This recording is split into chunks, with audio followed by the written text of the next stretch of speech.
Are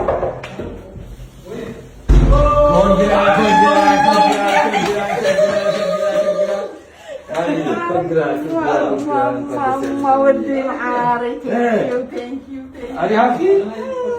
Very nice.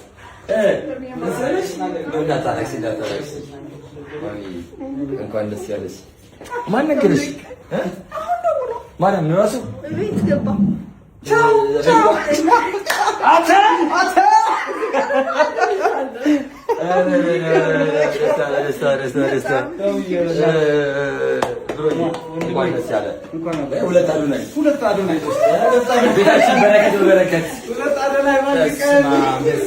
ሰላም እንደምን አላችሁ? ወደ አዲስ መረጃ ቤተሰቦች ከቀናት በፊት በቁጥጥር ስር ውሎ በፌደራል ፖሊስ ምርመራ ተከፍቶበት የነበረው ቲክቶከሩ አዶናይ ከስር መፈታቱ ተሰምቷል። ለመሆኑ አዶናይ ከስር የተፈታው መቼ ነው የሚለውን እንነግራችኋለን። አዶናይ እስር ቤት እያለ አጋርነቱን ያሳየውና የቀና አመለካከት የሰጠው አርቲስት ሰራዊት ፍቅሬን በተመለከተ የምንነግራችሁ መረጃ አለ።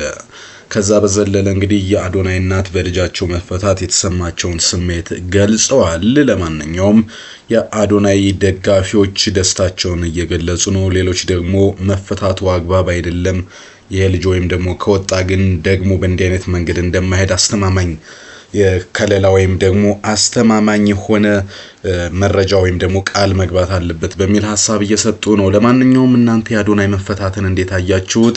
እኛ ዝርዝር መረጃዎችን እንነግራችኋለን። ማርያም ማርያም ማርያም ማርያም ማርያም ማርያም ስሟን እጠራለሁ ሁሌም። ቪዲዮዬን ከተመለከታችሁ ማርያምን ሳልል ተናግሬ አላቅም። ሁሌም ምላሴ ላይ ያለች ሳልዋሽ ነው የምናገረው። እቆምላታለሁ። እሷ ነች እዚህ ደረጃ ያደረሰችኝ። ማርያም እላለሁ ሁሌም። ማርያምን ደስ ብሎኛል ስላሸነፍኩኝ። ማርያምን ደስ ብሎኛል እዚህ ስቴጅ ስለቆምኩኝ። ማርያምን ደስ ብሎኛል እዚህ ደረጃ ስለደረስኩኝ። እግዚአብሔር የተመሰገነ ይሁን። ማርያም አመሰግንሻለሁ። ቲክቶከር አዶናይ በቁጥጥር ስር የዋለው ከቀናት በፊት ነበር። በርከት ያሉ የቲክቶከሮች በቁጥጥር ስር ከዋሉ በኋላ ነበር በድጋሚ አዶናይ በቁጥጥር ስር የዋለው። አዶናይ አሁን በቁጥጥር ስር ከዋለ በኋላ ከፌደራል ፖሊስ ከአምሻውን ሌሊት ሰኞ ማለት ነው መለቀቁ በስፋት እየተዘገበ ነው የሚገኘው። ይህን ተከትሎ የአዶናይ አድናቂዎችና ደጋፊዎች ደስታቸውን እየገለጹ ነው። ከቀናት በፊት እንግዲህ እኔ በጸሎት ነው መንግስት ልጅን አጣርቶ ይፈታዋል ብዬ አስባለሁ፣ ለልጅ እንግዲህ ድንግል ማርያም ተጠብቀው በሚል በእንባ ቢቢሲ ትግርኛ ላይ መተው የሐሳባቸውን ሰጥተው የነበሩት የአዶናይ እናት ወይዘሮ አበባ ገብሩ በልጃቸው መፈታት ደስታቸውን ሲገልጹ የሚያሳዩ የፎቶና የቪዲዮ ማስረጃዎች በስፋት እየተዘዋወሩ ይገኛሉ። ማህበራዊ ሚዲያ ላይ እንግዲህ ዳግም በአዶናይ መፈታት የደስታ መግለጫ መልእክቶች በዝተዋል። አዶናይ ወደ እስር ቤት ሲሄድ 3.8 ሚሊዮን ፎሎወር የነበረው ሲሆን እስር ቤት ላይ ያለ ወደ 4 ሚሊዮን የሚጠጋ ፎሎወር ላይ መግባት ችሏል። ይህን ተከትሎ እንግዲህ ከትናንትና በፊት ወደ እግረኛው ሚዲያ ብቅ ያለው አርቲስት ሰራዊት ፍቅሬ ልጁ ልክ ነው ቃሉን ነው መጠቀም አግባብ ያልሆነው፣ ስለዚህ ጉዳዩ ታይቶ ይፈታል የሚል እምነት አለኝ ብለው ነበር።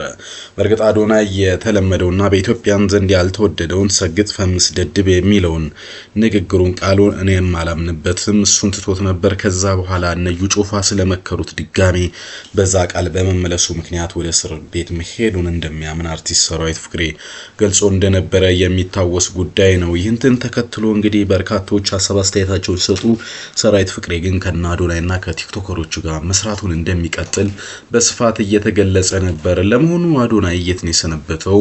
እንዴት ነው የወጣው የሚለውን ደግሞ ቀጥሎ እንንገራችሁ። አዶናይ እንግዲህ ለቀናት ያሳለፈው ሜክሲኮ በሚገኘው ፌደራል ፖሊስ የምርመራ ወይም ደግሞ ማቆያ ክፍል እንደነበረ የወጡ መረጃዎች ያሳያሉ። ይህን ተከትሎ አዶናይን ለማስፈታት በርካታ እንቅስቃሴዎች ሲደረጉ እንደነበረ የሚታወቅ ጉዳይ ነው። ከዚህ ውስጥ አንዱ የአዶናይ አባት ለካናዳ ኤምባሲ የጻፈው ጽሑፍ ነበረ። አዶናይ ካናዳዊ ዜግነት ያለው ነው፣ ይሁንና በቁጥጥር ስር ውሏል። እኔ ከአዲስ አበባ 1000 ኪሎ ሜትር ርቀት ላይ የሚገኝ በመሆኔ ምክንያት የልጅን ደህንነትና ለማስፈታት እንቅስቃሴ ማድረግ ስለማልችል የካናዳ ኤምባሲ የልጃችሁን ወይም ደግሞ የዜጋችሁን የራሳችሁን ደህንነት እንድታስከብሩ የሚል መልእክት ጽፈው ነበር። በእርግጥ የአዶናይ አባት ይሄ እንዲለቀቅ የጻፉት መልእክት ሌላ አንድ ችግር ማስከትሎ ነበረ። ምክንያቱም የቲክቶክ ክሬቲቭ አዋርድ ወይም የጂ ፓወር ቲክቶክ ክሬቲቭ አዋርድ የተዘጋጀው ለኢትዮጵያውያን ቲክቶከሮች ሆኖ ሳለ በዜግነት ኢትዮጵያዊ ያልሆነው አዶናይ እንዴት ሊወዳደር ቻለ? ትውልድ ኢትዮጵያን ከተባለ ደግሞ በትውልድ ኢትዮጵያን የሆኑ ውጭ ሀገራት የሚኖሩ እጅግ በርካታ ቲክቶከሮች ነበሩ። እነሱ ለምን የውድድሩ አካል አልሆነም የሚል ሀሳብ እያነሱ ነበር። ነገር ግን የአዶናይ አባት እንግዲህ የጻለ ካናዳ ኤምባሲ የጻፈውና አዲስ መረጃ የተመለከተው ደብዳቤም እንግዲህ ፎሎ አፕ እንዲያደርጉና ጉዳዩ ከስር በፍጥነት እንዲፈታ የተሻለ ጥበቃ እንዲደረግለት የሚጠይቅ ነበር። የአዶናይ እናት ግን ደግሞ እኔ እሱ በጎም ያላረግና ለሌሎች ጥሩ የሚሰራ ልጅ ነው፣ በቁጥጥር ስር መዋል አይገባውም፣ መንግስትን ያዘው፣ መንግስት እንግዲህ አድምጦ አይቶና መርምሮ ይፈታዋል ብዬ አስባለሁ። እርሱ ግን እኔንም ስደክም የሚያበረታኝና ኮከቤ የሆነ ልጅ ነው፣ የመጀመሪያ ልጅ ነው በሚል በእንባ ታጅቦ ሀሳባቸውን ገልጸው ነበር። ዛሬ መፈታቱን ሲሰሙ በደስታ እንግዲህ የሀሳብ አስተያየታቸውን ገልጸዋል። ከዛ ውጪ የአዶናይ ስር የኢትዮጵያ ማህበረሰብን ለሁለት የከፈለ ነበር። አንደኛው ይገባዋል ትውልድ የሚገድል ሰዎች እንዳይማሩ ልጆች መንግስትን ሃይማኖታቸውና ቤተሰባቸውን እንዳያከብሩ የሚያደርግ ነው የሚለው አንደኛው ጉዳይ የነበረ ሲሆን ሁለተኛውና ትልቁ ጉዳይ ደግሞ የመታሰር የለበትም ለአዲሱ ትውልድ እንደ አነቃቂ ነው የነዲቻ ቮይስን ጨምሮ ሌሎችን የሚደግፍ ልጅ ነው እርሱ ሽልማት እንጂ እስር አይገባውም የሚሉ ማህበረሰብ ክፍሎች ለሁለት ተከፍለው የተለያዩ ሀሳብ አስተያየቶችን ሲሰጡ ነበር። ከዛ ውጭ እንግዲህ አዶናይ በምን ጉዳይ ነው ተከሶ የነበረው የሚለው ጉዳይና የተደረገበት ምርመራን የተመለከተ መረጃ ወጥቷል። መንግስት እንግዲህ ቲክቶከሮችን በስፋት ማሰር የጀመረው ከጂ ፓወር ወይም ቲክቶክ ክሬቲቭ አዋርድ 2025 በኋላ ነበር። ከዛ ቀጥሎ እንግዲህ እነ ኤቫን እና እነ ጆኒን በቁጥጥር ስር ከዋሉ ከነሱ ጋር ክስ ጋር በተገናኘ አዶናይ መታሰሩ ሲሰማ እና አሁን ላይ መለቀቁ በስፋት እየተዘገበ ነው የሚገኘው። በሙሉ ስሙ አዶናይ ብርሃነ ኃይለ ሚካኤል ለሶስተኛ ጊዜ የተዘጋጀውን የቲክቶክ ክሬቲቭ አዋርድ መኪና ካሸነፈ በኋላ ነበር በቁጥጥር ስር የዋለው። ሐሙስ ዳር 1 2018 አዶናይ በቁጥጥር ስር ከመዋሉ አስቀድሞ ማክሰኞ ዳር 30 2018 የፌደራል ፖሊስ በቲክቶክ የሽልማት ስነ ስርዓት ላይ ከኢትዮጵያ ሕዝብ ባህልና ስነ ምግባር ያፈነገጠ ሰውነትን የሚያጋልጥ ልብስ በአደባባይ ለብሰው የታዩ ያላቸውን ተጠርጣሪዎችና ግብረ አበሮቻቸውን ነበር ያሰረው። አዶናይ ብርሃነ ደግሞ ሮብ ዕለት ነበር የታሰረው። ከአምስቱ ተጠርጣሪዎች ወንጀል ጉዳይ ጋር የተያያዘ እንደነበረ ፌደራል ፖሊስ ገልጿል። ከፍተኛ ተከታይ ያላቸውና ታዋቂ የሆኑ ቲክቶከሮች መያዛቸው በማህበራዊ ሚዲያ በስፋት መነጋገሪያ የነበረ ሲሆን እና አዶናይ ከታሰሩ በኋላ ደግሞ የአዲስ አበባ ሰላምና ጸጥታ ቢሮ ቲክቶከሮችን በመጥራት የተለያዩ ጉዳዮች ላይ ውይይት አድርገው እንደነበረ መረጃዎች ይጠቁማሉ። አዶናይ በቲክቶክ ላይ እንግዲህ ወደ 4 ሚሊዮን ተከታዮች አሉት። በአሁኑ ጊዜ ማክሰኞ ዕለት ባሳለፍነው ቁጥጥር ስር ከዋሉ መካከል እንግዲህ ወንጌል በቲክቶክ ስሟ ኢቫን 700,000 ገደማ ያላትን አንዷ ነች። ዮሐንስ ወይም በቲክቶክ ስሙ ጃኒ ደግሞ 434,000 ገደማ ተከታዮች ያሏቸው እንደነበር ይታወቃል። እንግዲህ ፖሊስ በኢትዮጵያ ሕዝብ ባህልና መልካም ስነ ምግባር ተቃራኒ የሆነ አለባበስ ለብሰው ታይተዋል ያላቸውን ወንጌላዊት ገብረ እንድርያስ፣ ዮሐንስ መኮንንና ግብረ አበሮቻቸው ናቸው የተባሉ በረከት ጸጋይ፣ መቅድም ደረጀ፣ ግሩም ገዛይ በቁጥጥር ስር ውለዋል። ከዛም በኋላ አዲስ አበባ ፖሊስ በራሱ በቁጥጥር ስር ያዋላቸው ሰዎች በስፋት ነበሩ።